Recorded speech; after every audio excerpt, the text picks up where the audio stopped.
Okay, I wanted to demonstrate one of the one of the issues with using accordion and keeping bass to chords on, which is essentially feeding bass information to the chords. So if you want to play your left hand and only have the left hand drive the chord changes, you certainly can leave that on, it's no problem. But if there are times that you want to be able to influence the bass player that's playing automatically, to be able to do walks or certain progressions with your left hand bass without changing the chords of the rest of the band, then you need to turn bass to chord off. And I kind of want to show you the difference here so that you can understand what this means. And this is a problem, not a problem, but this is a situation that a user or a player has to be able to determine how they want to use the controller in order to drive the arrangement. The same problem occurs with the BK7M. So let me demonstrate first the way it should sound. So I'm just going to play a C major chord, and then I'm going to walk. I want it to go from C to D to E up to F, and I'm gonna do that. And right now, when I go into my menu and I look at the way I'm set up, I have bass to chord off. So what that means is that when I press basses, they will not influence chord changes for any of the other parts other than the bass player. So as I'm doing a walk, if I'm going from C to F, during the walk, the chord that should be played is a C the whole time. So let me demonstrate. So if I go back here and I start this, so you'll see that it's a C major chord. Okay? Now I'm going to begin my walk up. Listen to the bass player.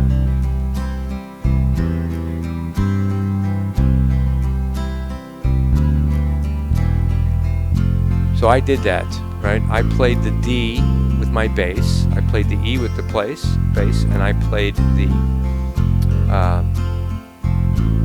F chord, the F major chord there to get to that. Now I'm going to walk back down to the C. So here we go.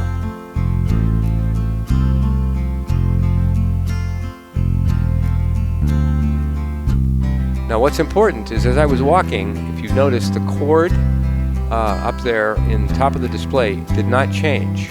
Okay, now I'm going to go ahead and I'm going to go over and I'm going to change that property, and I'm going to put bass to chord on, and I'm going to do the same walk, nothing different. Now what I've done though to make this very audible and clear is, if you look here, I've muted almost everything except the bass player and the two chordal tracks that are playing. And so what you want to listen to very clearly is, even though the bass player will walk correctly, it will also change the chords of the steel guitar and the dynamic folk guitar, because it will send the chord information to the arranger, and because it's a single note, it will leave out the third and the fifth of the chord because it doesn't know the quality of the chord. But in doing so, your entire chord arrangement and backing tracks goes from C to D to E to F, which is an undesirable effect. So let me demonstrate. So I'm going to do the exact same thing. So I'm in C, I'm going to begin my walk.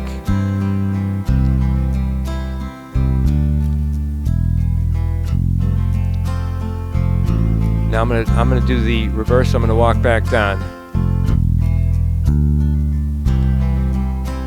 I'm going to do it a little slower this time so you can hear the chords. I'm going to hold for a longer period of time, maybe a whole measure.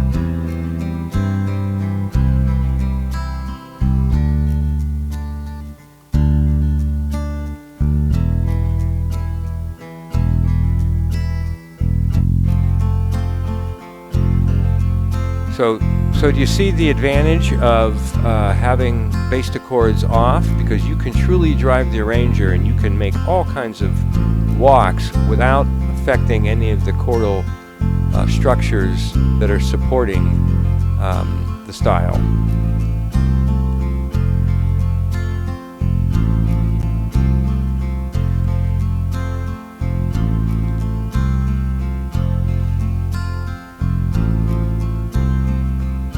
Let me show you one more time. So when we're in C, as I'm doing the walk, that C major chord up in the display should not change. That should stay a C chord until I get to the F chord. I'm going to begin my walk.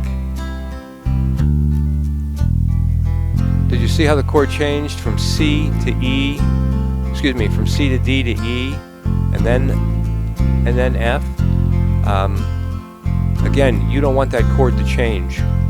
Now I'm going to go back in one more time, and I'm going to turn that off. Okay, now I'm going to do it again. Now as I walk, I'm not playing basses right now, that's the automatic bass doing that. Okay, now I'm going to influence the bass player's lowest note in the walk, but that chord is not going to change. Here we go. So you heard the walk, but while I was walking, the C chord stayed persistent. Same thing when I walk back down again. Okay, I just sort of wanted to demonstrate this because this is something that I think is important. And again, there is no right or wrong way to play. I just wanted to explain what the sort of two variations of having bass to chord on and bass to chord off does, and what it allows you to do from a player standpoint regarding the flexibility in driving the dynamics of how the bass player operates and what kind of effect you want. Okay, let me show you a little different walk now. I'm going to go ahead and I'm going to go from C up to G, but I'm going to walk C, E, F, F sharp, G. And you'll notice that the C chord will stay persistent on the screen while I'm doing the walk. Here we go.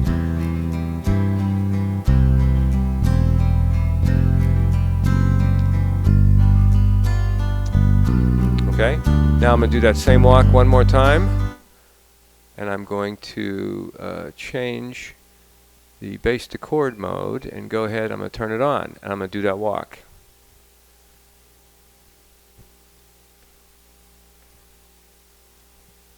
Okay, so here we go.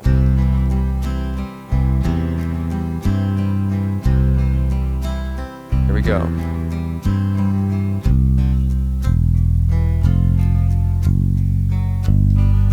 So you'll see that it just didn't sound right, and also the chords themselves changed, and therefore the structure of the style is following those chord changes. In parentheses, when you see a 3,5, that means that the chord is being played, but the third and the fifth is being omitted because there's not enough information to provide the quality of the chord, because obviously a bass note only transmits one note. Okay, I hope this is interesting. Post questions. I think this will make a good discussion. All right, thanks.